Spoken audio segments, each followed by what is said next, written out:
جب تک رمضان کے روزے فرض نہیں ہوئے تھے. تو یہ محرم کے جو شروع کے روزے ہیں یہ فرض تھے. جب رمضان کے روزے فرض ہو گئے تو اللہ نے ان کو نفل کر دیا. ٹھیک ہے. پھر اسی طرح ہمارے علماء کرام کہتے ہیں کہ اس مہینے میں فضیلت محض روزہ رکھنے کی نہیں ہے. یعنی آپ صرف روزہ رکھنے کی نہیں بلکہ کیا ہے کہ اس مہینے کا ہر نیک عمل ہی دوسرے مہینوں سے بڑا ہوا ہے. آپ کو یاد ہوگا یہی فضیلت عشرہ ذی الحجہ کی تھی. تو اللہ نے دنوں میں کچھ دن رکھے میں. اب سوال پیدا ہوتا ہے کہ ہم جو نیکی کے کام کرتے ہیں وہ کیا ہیں. سوال سوچئے. کوئی کہے گا نماز، روزہ، نفل، زکوٰۃ، حج. لیکن میرا آپ سے ایک سوال ہے، نکاح کرنا کیا ہے؟ کیا نکاح کرنا نیکی کا کام نہیں ہے؟ کیا نکاح کر کے ہم دو لوگوں کو حلال کرتے ہیں ایک دوسرے کے لیے اور وہ گناہ سے بچ جاتے ہیں، کیا یہ نیکی نہیں ہے؟ تو سوال پیدا ہوتا ہے کہ کیا محرم کا مہینہ جس میں عام دنوں سے زیادہ نیکیاں کرنے کی رغبت ہے اور اس کی اتنی فضیلت ہے اور سال کا شروع ہے وہ، تو کیا اس مہینے میں نکاح کرنا منع ہوگا، ناپسندیدہ ہوگا؟ ایسی بات نہیں ہے. تو نکاح کے لیے میں نے پہلے بھی یہ پچھلے لیکچر کے اینڈ پہ سوال کسی نے پوچھا تھا تو وہاں مختصراً جواب دیا تھا. ایک جملہ نوٹ کر لیں، سال کے 365 دن اور 365 دنوں میں ہی نکاح حلال ہے. ہاں زنا ایک بھی دن جائز نہیں ہے. اب اس میں آپ رمضان کے دن لگا لیں، عرفے کا دن، قربانی کا دن، یعنی پورے سال، یعنی آپ اپنی زبان میں سمجھ لیجئے کہ 1 جنوری سے لے کر 31 دسمبر تک کوئی دن، گھڑی، وقت، رات، دن، صبح ایسی نہیں کہ جس میں نکاح نہیں ہو سکتا. حلال کام ہے، جائز کام ہے. میں یہاں ایک تھوڑی سی کڑوی سی بات کہہ سکتی ہوں. نکاح تو حلال ہے، شادی بھی حلال ہے، لیکن جو کام کرتے ہیں نا لوگ وہ نہیں کر سکتے اس مہینے میں. بات سمجھ گئے؟ یعنی نکاح کے نام پہ جو نافرمانیاں ہوتی ہیں وہ کرتے ہوئے شرم آتی ہے. اس لیے کچھ لوگ محرم میں نہیں کرتے، اسی طرح کچھ لوگ رمضان میں نہیں کرتے اور ان کا خیال ہے کہ یہ ایسا ہے وہ ہے. تو نکاح حلال ہے، مباح ہے اور خوشی کا موقع ہوتا ہے. لہٰذا اس مہینے میں اس کو اگر منعقد کیا جائے تو اس کے لیے کچھ سوگ والی بات نہیں. یہ بھی محرم کا مہینہ جب شروع ہوا نا تو کسی نے ایک سلائیڈ بھیجی اور بڑی سیڈ اور دکھی سی کہ ہمارے ہاں تو خوشی کا آغاز بھی غم سے ہوتا ہے. مراد یہ کہ نیا سال شروع ہو رہا ہے، خوشی ہے، لیکن محرم سے ہو رہا ہے جو غم کا سال ہے. تو یاد رکھیے گا کہ ایسی کوئی بات نہیں ہے، نہ قرآن میں، نہ سنت میں، نہ صحابہ کے کسی عمل سے، نہ اس کے بعد ہمارے اسلاف ائمہ کرام جو نیک بزرگ گزرے، کسی نے بھی محرم میں نکاح کو ناجائز نہیں سمجھا. ٹھیک ہے. بلکہ نہ صرف یہ کہ اس کو جائز سمجھتے تھے بلکہ ایسی چیزوں کو توڑنے کے لیے جو معاشرے میں عام ہو چکی ہوتی تھی ایسی چیزوں کا اہتمام کرتے تھے. یہ بھی ایک بہت بڑا جہاد ہوتا ہے. جیسے ابھی میں نے آپ سے کہا کہ اس مہینے میں لوگ اچھے کپڑے نہیں پہنتے تو آپ اس نیت سے پہن کے آئیں کہ لوگ دیکھ لیں کہ کوئی گناہ نہیں ہے. عمل سے جو تبلیغ ہوتی ہے وہ لفظوں سے یاد نہیں ہوتی. کالے کپڑے تو پہن لیں، کالے کپڑے آپ ویسے روز پہنتے ہیں، آپ میں سے کتنوں نے بھی پہنے ہوئے، کوئی حرج کی بات نہیں ہے. لیکن اگر آپ اس سوچ کے ساتھ کالے کپڑے پہنے کہ محرم کا مہینہ ہے، یہ درست نہیں ہے. پھر تو ہر ابائے والا جو ہے وہ محرم کے ناطے سے ہی کالے کپڑے پہن رہا ہے. تو اسلام میں ایسی کوئی چیز نہیں ہے. تو آپ کہہ لیجئے کہ یہ چیز پیچھے سے چلتی آ رہی ہے. اور آج یاد رکھیں ہمارے دین کی یہی تو ایک خوبصورتی ہے کہ اگر آپ کوئی چیز حلال کرتے ہیں تو اس کی بھی دلیل ہوگی، اور اگر کسی چیز کو حرام کرتے ہیں تو اس کی بھی دلیل ہے. تو اگر کوئی ایسا کہتا ہے تو اس سے اس کی دلیل مانگی جا سکتی ہے. اب تعویل کی جا رہی، ہاں غم کا مہینہ ہے، کتنے لوگ اس دن غم منا رہے ہیں، ماتم کر رہے ہیں، یہ ان کا ایشو ہے، ہم ان کو نہیں کہہ سکتے کچھ بھی. لیکن ہم ایک جائز چیز کو ناجائز نہیں کر سکتے. آپ ذرا سا سوچیں اس کو، ذرا سے ہمارے علاقوں میں جو نکاح اور شادی ہے اس کو دیکھیے. آپ دیکھیے کہ نکاح نہ ہو اور ایک لڑکا لڑکی ایک دوسرے کے ساتھ تعلق رکھیں، بات چیت کریں اور وہ سارے یعنی جذبات شیئر کریں جو شادی کے بعد ہونے ہوں گے، گناہ کے سبب ہے. کسی ماں اور باپ کو پتہ لگ گیا محرم سے ایک دن پہلے کہ ایک لڑکا ہے وہ کسی لڑکی کے چکروں میں پڑا ہوا ہے اور وہ اس سے تعلق کر رہا ہے، ان کو کیا کہنا ہے کہ اب ذرا 1 مہینہ ٹھہر جاؤ پھر تمہارا نکاح کرتے ہیں.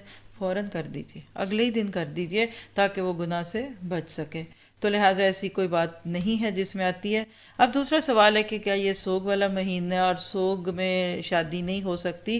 تو دیکھیے ایک واقعہ جو نبی صلی اللہ علیہ وسلم سے تقریباً 50 سال بعد ہوا، 61 ہجری تھی غالباً جس میں واقعہ کربلا ہوا تھا. 50 سال بعد آپ کے دنیا سے جانے کے ایک واقعہ روح پذیر ہوا، شریعت پوری ہو گئی. اسلام الیوم اکملت لکم دینکم والی بات آ چکی ہے. کیا اس وقت ہونے والے ایک واقعے کی بنیاد پہ ہم محرم کے مہینے کو اس طرح لے سکتے ہیں؟ نہیں لے سکتے. بلکہ آپ کو پتہ ہے کہ محرم کے مہینے کے ناطے سے اور کئی اچھی چیزیں ہیں جو انشاءاللہ آگے آپ کے ساتھ شیئر کر سکتی ہوں. یعنی آپ دیکھیے کہ 10 محرم کا روزہ جب آپ نے مدینہ میں لوگوں کو رکھتے دیکھا تو پوچھا آپ کیوں رکھ رہے ہو؟ تو لوگوں نے کیا کہا کہ اس دن فرعون ڈوبا تھا، بنی اسرائیل کو نجات ملی، یعنی موسیٰ اور ان کے ساتھیوں کو نجات ملی تھی، تو ہم اس وجہ سے خوشی مناتے ہیں. تو اللہ کے نبی نے کہا کہ تم سے زیادہ تو ہم موسیٰ علیہ السلام سے تعلق رکھتے ہیں، ہم بھی رکھیں گے روزہ، لیکن یہود سے نسبت بدلنے کے لیے ہم ساتھ دوسرا بھی ملا لیں گے. اب آپ دیکھیے کہ خوشی کا موقع تھا 10 محرم کے غم کا. ہمیں ایسی روایات ملتی ہیں کہ بڑے بڑے کام محرم میں ہو چکے ہیں اور خوشی کے موقع ہیں. اللہ نجات دیتا ہے، پسی ہوئی قوم کو اوپر لے آتا ہے. تو کیا محرم الحرام نحوست والا مہینہ ہے؟ تو جواب رکھیے کہ یہ مہینہ نحوست والا نہیں ہے، بلکہ کوئی مہینہ بھی نحوست والا نہیں ہوتا. بعض لوگ رجب کے مہینے کو منحوس کہتے ہیں اور اس مہینے میں کئی ایسی کام کرتے ہیں جس سے ان کا خیال ہوتا ہے کہ نحوست ٹل جائے گی. اللہ تعالیٰ کہتے ہیں نحوست کدھر ہے؟ کل انسان الزمناہ طائرہ فی عنقہ ونخرج لہ یوم القیامۃ کتابا یلقاہ منشورا. سورہ بنی اسرائیل کی بالکل ابتدائی آیتیں کہ ہر انسان کا نام اعمال، اس کی طائر کا لفظ ہے نا، عرب لوگ نحوست کے لیے کہتے تھے، یعنی شگون. شگون کا لفظ سنا ہوگا نا کہ ہر بندے کا شگون اس کے گلے میں لٹکا ہوا ہے. کیا پتہ چلا؟ اچھے عمل اور برے عمل.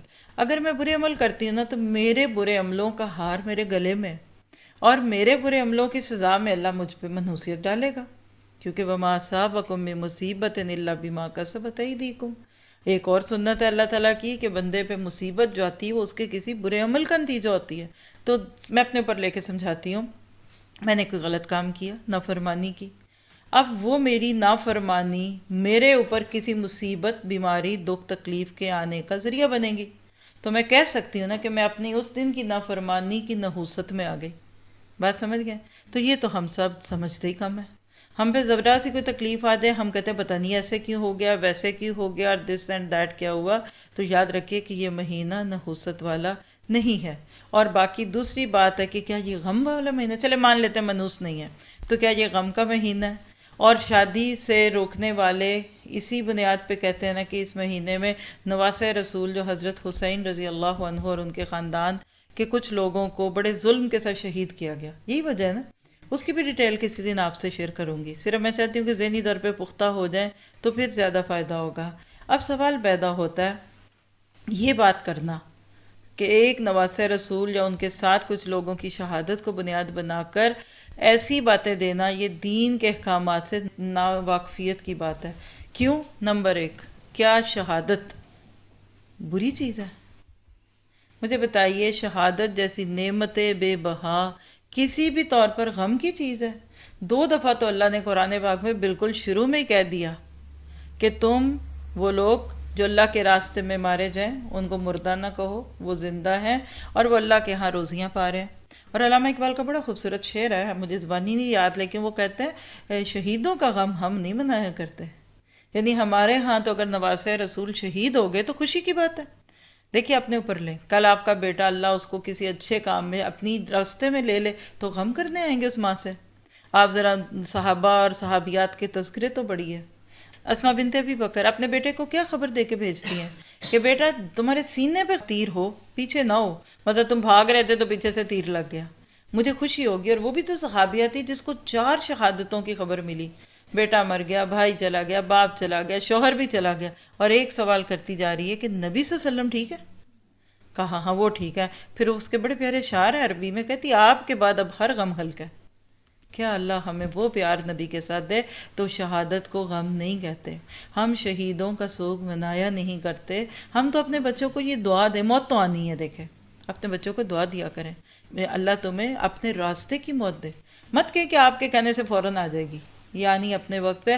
لیکن آپ دیکھیں شہید کو عذاب قبر نہیں ہوتا، شہید کو موت کی سختیاں نہیں پہنچتی، شہید اپنا برزخ کا وقت قبر کی بجائے جنت میں گزارتا ہے.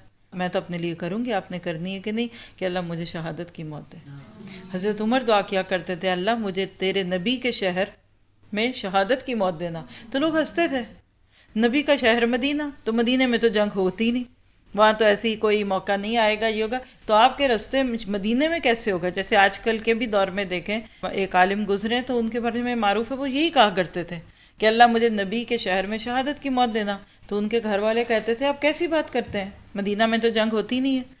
تو اللہ نے کیا کیا، اپنے گھر میں اپنے شہر میں واز کر رہے تھے، بم پھٹا، کسی دشمن نے پھولوں کے ساتھ بم بھیج دیا اور بم پھٹا، شہید ہوئے، 2-3 دن لاہور میں رہے، کہا مجھے مدینہ لے جاؤ، اور مدینہ جہاز سے جا کے اترے، ابھی وہ اسپیشل سعودی عرب نے اپنا چارٹر طیارہ بھیجا اور وہاں جہاز میں ایئرپورٹ میں پہنچے ہیں اور ہاسپٹل جانے سے پہلے دم دے دیا، آج بھی جنت البقیع میں دفن ہے، دونوں دعائیں پوری ہو گئی، یعنی اللہ کے رستے میں اللہ کا پیغام دیتے ہوئے شہید ہوئے نا۔ تو بات کا خلاصہ کیا ہے کہ میں اور آپ اپنی مرضی سے کسی چیز کو اچھا یا برا کہہ سکتے ہیں؟ نہیں کہہ سکتے۔ دوسری بات ہے کہ حضرت عمر رضی اللہ عنہ، انشاءاللہ اگر موقع ملا انہی دنوں میں صرف حضرت عمر پہ بات کروں گی انہی دنوں میں، کیونکہ شاید ہی کم لوگوں کو پتا ہے کہ حضرت عمر بھی یکم محرم کو شہید ہوئے تھے۔ پیچھے سنا چکی ہوں ایک درس میں، فروز لولو تھا تو اس نے 27 ذی القعدہ کو زخمی کیا تھا، اور 3 دن آپ زخموں کی تاب نہ لا کر مارے گے۔ کبھی کسی نے ان کے بارے میں بھی بات کی؟ وہ تو خواہش کیا کرتے تھے، حضرت عمر تو دعا کیا کرتے تھے، بخاری کی روایت ہے 1890 کی، حضرت عمر کی یہ دعا تھی کہ اللہ مجھے اپنے راستے میں شہادت کی موت دینا۔ پھر اسی طرح سے آپ دیکھیے خالد بن ولید، آپ نے بھی نام سنا ہوگا، اس پہ ایک ہمارا لیکچر ہے پورا خالد بن ولید پہ ہے، کبھی دل چاہے تو سن لیجئے۔ ایمان ایسے لگتا ہے کہ ابل ابل کے پڑتا ہے ان کی زندگی کے حالات پڑھ کے، اور اپنے بچوں کو، جوانوں کو، بیٹوں کو بتایا کریں کس طریقے سے ان کو اللہ کے نبی کی زندگی میں سیف اللہ کا لقب ملا۔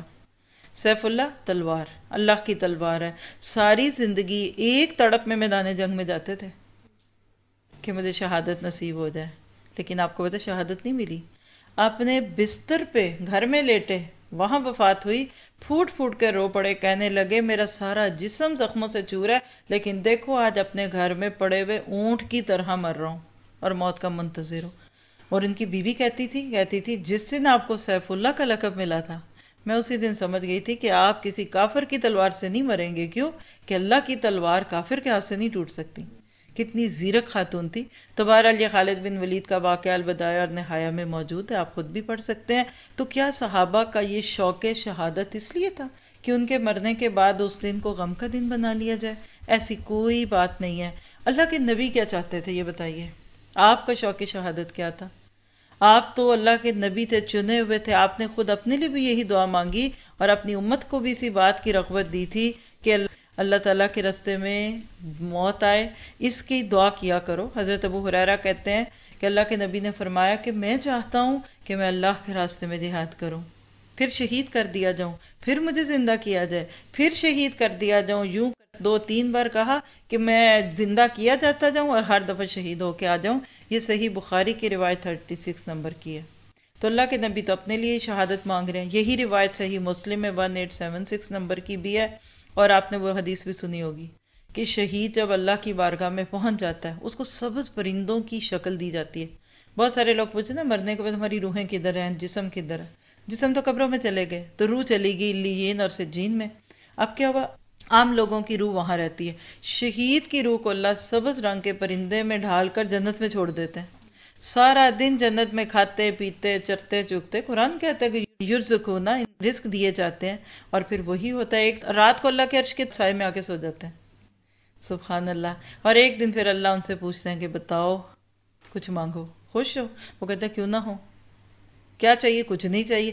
2-3 بار پوچھتے ہیں، کہتے ہیں اچھا اللہ اگر آپ نے کچھ دینا ہے نا ایک بار زندہ کر، پھر دوبارہ تیرے راستے میں جا کر جان دیں۔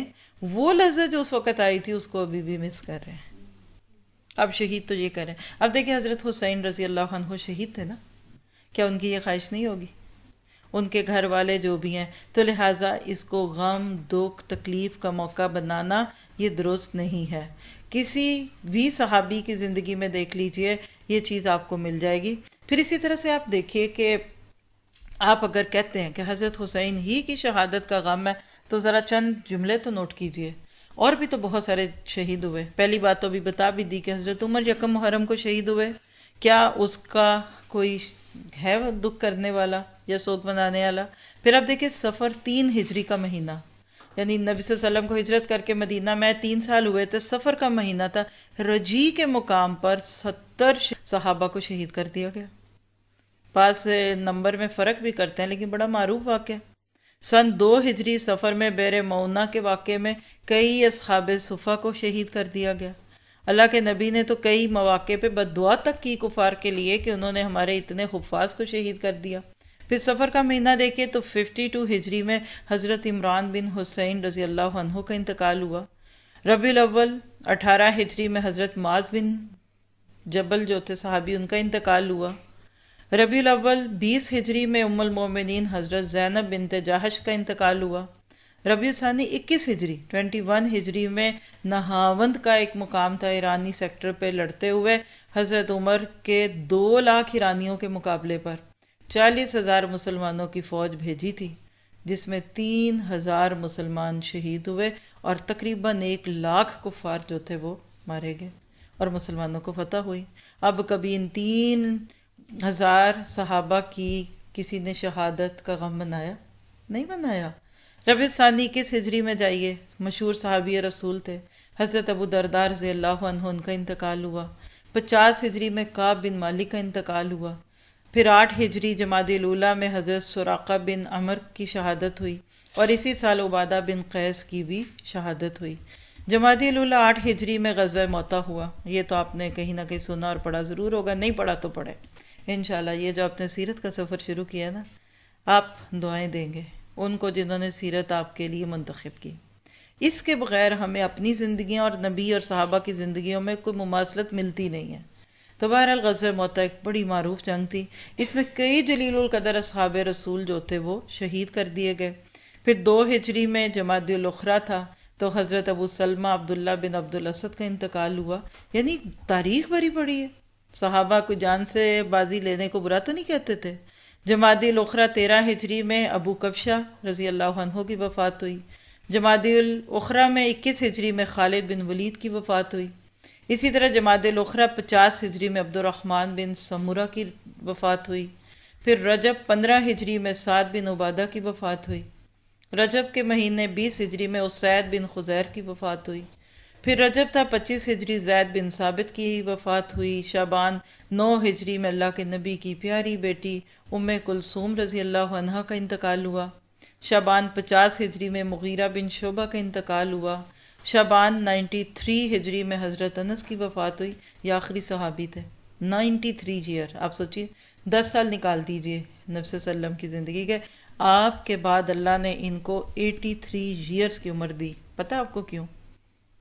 یعنی لوگ کہتے ہیں اور تاریخی روایتیں ہیں کہ حضرت انس پہ دور صحابیت تمام ہوا، یعنی آخر میں فوت ہونے والے صحابہ میں سے تھے، کیونکہ اللہ کے نبی نے ان کو دعا دی تھی۔ جب اللہ کے نبی مدینہ میں آئے تو ان کی ماں ان کو لے کر آ گئی تھی اور کہا آپ کی خدمت کریں گے۔ 10 سال عمر اللہ کے نبی کی دعائیں لیتے رہے، اور ایک موقع پہ تو پھر آپ نے دعا دی کہ اللہ انس کو برکت دے، تو ان کے 100 سے زیادہ تو حافظ بیٹے پوتے نواسے تھے۔ دعائیں ضائع نہیں ہوتی، اپنے بچوں کو بھی دعائیں دیا کریں اور دعائیں لینے والے کام بھی کرنے دیا کریں۔ تو بہرحال آپ دیکھیے لمبی لسٹ ہے۔ رمضان 10 ہجری میں حضرت خدیجہ کی وفات ہوئی۔ 2 ہجری میں رمضان ہی کے مہینے میں حضرت رقیہ جو اللہ کے نبی کی بیٹی تھی ان کی ڈیتھ ہوئی۔ رمضان 11 ہجری میں حضرت فاطمہ کا انتقال ہو گیا۔ اللہ کے نبی سے کتنی دیر بعد بنتا ہے؟ ذرا سا اندازہ لگائیں۔ 6 ماہ، صرف 6 ماہ رہی تھی زندہ آپ کے بعد، کیونکہ آپ نے زندگی میں کہہ دیا تھا تم مجھے سب سے پہلے ملو گی آ کر۔ پھر اسی طرح سے آپ دیکھیں رمضان 32 ہجری میں حضرت عباس جو کہ آپ کے چچا تھے ان کا انتقال ہوا۔ شوال 3 ہجری میں حضرت حمزہ کی شہادت ہو گئی۔ 38 ہجری شوال میں صہیب رومی کی وفات ہوئی۔ ذی القعدہ 2 ہجری میں مشہور تابعی مسلمہ بن مخلد کا انتقال ہوا۔ ذی القعدہ 104 ہجری میں سالم بن عبداللہ بن عمر بن خطاب کا انتقال ہوا۔ کیا تھے حضرت عمر کے پوتے؟ دیکھیں سالم بن عبداللہ بن عمر بن خطاب، یعنی حضرت عمر کے پوتے تھے۔ پھر سر ذی الحج 5 ہجری میں آپ دیکھیں حضرت سعد بن معاذ کی وفات ہوئی۔ 4 ہجری میں ام رومان کا انتقال ہوا۔ پھر اسی طرح سے آپ دیکھیے کہ اور بھی بہت سارے واقعات ہیں. ساری باتیں آپ کو بتانے کا مقصد یاد کروانا نہیں ہے کہ آپ اس باتوں کو یاد کر لیں. مجھے پتہ ہے اتنی جلدی میں یاد نہیں رہتی، لیکن میرا سوال ہے کہ اتنی شہادتوں اور اتنی موتوں میں سے کیا صرف ایک صحابی کی وفات کو ہی بنیاد بنایا جائے گا؟ جو صحابی بھی تھے، اللہ کے نبی بھی تھے. صرف یہ لا علمی کی بات ہے. آپ یہ مت سوچئے کہ کسی سے محبت کی بنیاد پہ آپ اس کی خوشی کر لیں یا غم کر لیں تو آپ نے حق ادا کیا. وہ مقصد تو دیکھیے جس میں حضرت حسین نے جان دی. آج وہ مقصد زندہ ہے. کہتے شہید کو شہید کہتے بھی اس لیے ہیں کہ وہ مقصد نہیں فوت ہوا جس کے اوپر اس نے جان دی. شہید فوت مر جاتا ہے، لیکن جو مشن، جو مقصد ہوتا ہے اس کی زندگی کا، اس کو وہ پیچھے نہیں ڈال دیتا. تو لہٰذا ساری بات جو ابھی تک ہوئی، اس کا خلاصہ کیا ہے کہ ہم ان ساری باتوں کو سن کے دیکھیے. اب جو میں نے نمبر تھوڑے سے آپ کو بتائے نا، کیا پھر ان ساری باتوں کے بعد، یعنی جتنی آپ کو موٹے موٹے بتائے ہیں میں نے، اب سارے قابل اہم تھے، سب کی بڑی خوبیاں تھی، سب کو اللہ نے بہت کچھ دیا تھا. یہ بتائیے کہ کیا پھر اس کے بعد اگر ہر ایک کے یوم وفات کو ہم غم کا دن بنا لیں تو کیا سارا سال پھر ہم غم اور افسوس میں نہ رہیں؟ سیدھی سی بات، منائیں تو سب کا منائیں، غم کریں تو سب کا کریں، خوشی کو ناجائز کرتے تو سب کی کریں. تو پھر تو آپ دیکھ لیجئے پورے 12 مہینوں میں سے کوئی نہ کوئی دن ایسا موجود ہے. تو ایسا کچھ بھی نہیں ہوا. اب ایک آخری بات چھوٹی سی کہ اللہ کے نبی کی زندگی میں جب کسی کی شہادت کی خبر ملتی ہے آپ کو، تو آپ کیا کرتے تھے؟ غم روتے، دکھ کرتے؟ بالکل بھی نہیں کرتے. کیا یادگاریں مناتے؟ بالکل نہیں مناتے. تو کیا ہم نبی سے زیادہ غم کو محسوس کرنے والے ہیں؟ لہٰذا نہ اس کو غم کا مہینہ کہیے، نہ منحوس کہیے، نہ رونے دھونے والا کہیے. یہ عام دنوں والا دن ہے. کریں تو حضرت حسین کی سیرت کو زندہ کریں، ان کا کردار بنے. اپنے بچوں کی تربیت حضرت حسین اور حسن رضی اللہ عنہ کے ساتھ کریں کہ کیسے وہ مقصد پہ جیتے تھے. اور جوان بچے تھے. ہمارے جوانوں کو تو آج تک شاید یہ بھی نہیں پتا ہوگا کہ وہ حالات کیا تھے، وہ وقت کیا تھے. اور ایک آخری بات، اگر غم منانا ہوتا تو سب سے بڑا امت پہ غم کیا پڑا تھا؟ یہ مجھے آپ کو نہیں پتا. حضرت انس کی حدیث جا کے پڑھیں گے انشاءاللہ یہی سیرت کے سفر میں، جس دن آپ نبی صلی اللہ علیہ وسلم کا آخری سفر پڑھتے ہیں.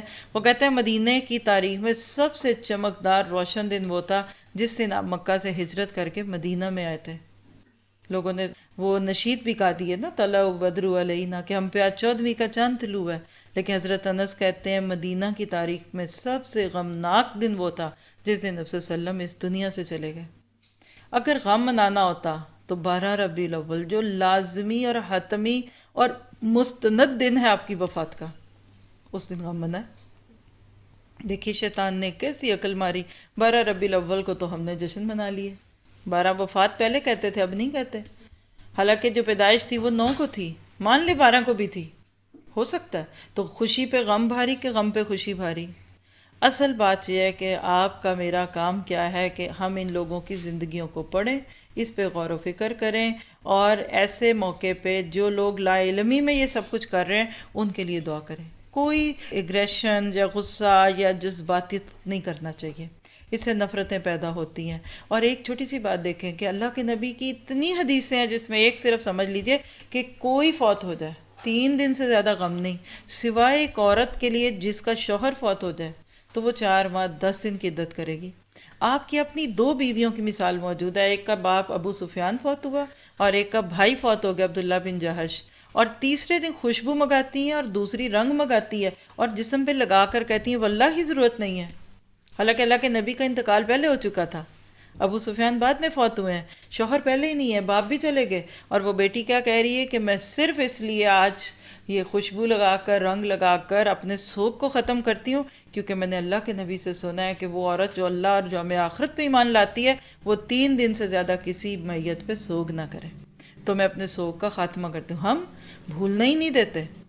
پہلا دن، دوسرا، پھر تیجا، پھر 10واں، پھر مہینے، برسیاں، پھر اس کے بعد ہر سال ان دن. پھر عید نہیں کرتے کئی لوگ، اس سال ہم نے خوشی نہیں کرنی، اس سال وہ نہیں کرنا، دس اینڈ دیٹ. تو یاد رکھیے یہ سب کچھ کرنا ہمارے اسلام میں نہیں ہے.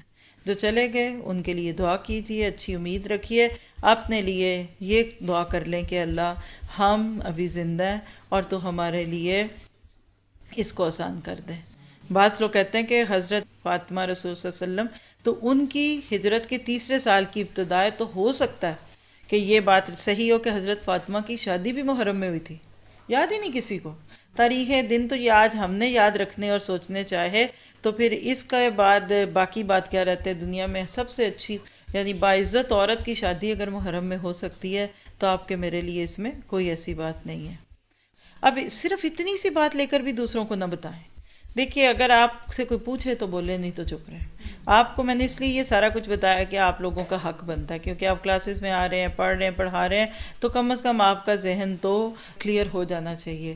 ادروائز جو مستقل علم سیکھ کے آپ کے اندر تبدیلی آئے گی، آپ فائدہ اٹھائیں گے، وہ صرف ایک درس سننے سے نہیں آتا، کوئی نہیں مانے گا آپ کی بات۔ جو کر رہا کرے، لیکن کم از کم آپ کے لیے تو ایک سوال آ گیا نا کہ اپنے آپ کو بہتر ہے، اور آپ نے کچھ کرنا ہے نا تو اللہ کے لیے سوشل میڈیا کے ذریعے محرم کے بارے میں جو میسیجز عام ادھر ادھر کی باتیں کی جاتی ہیں اس کو چھوڑ دیجیے۔ یہ چیزیں جو ہوتی ہیں یہ اصل میں ہمارے لیے درست نہیں ہے، اور اگر آپ کوئی اچھا میسیج اس طرح کا بنا کر جس سے لوگوں کے دلوں میں اس مہینے میں مزید نیکیاں کرنے اور روزے رکھنے کی خوبی پڑے تو وہ ضرور عام کیجیے۔ اللہ تعالیٰ آپ کو مجھے بہترین طریقے سے صحیح بات کرانے کی توفیق عطا فرمائے۔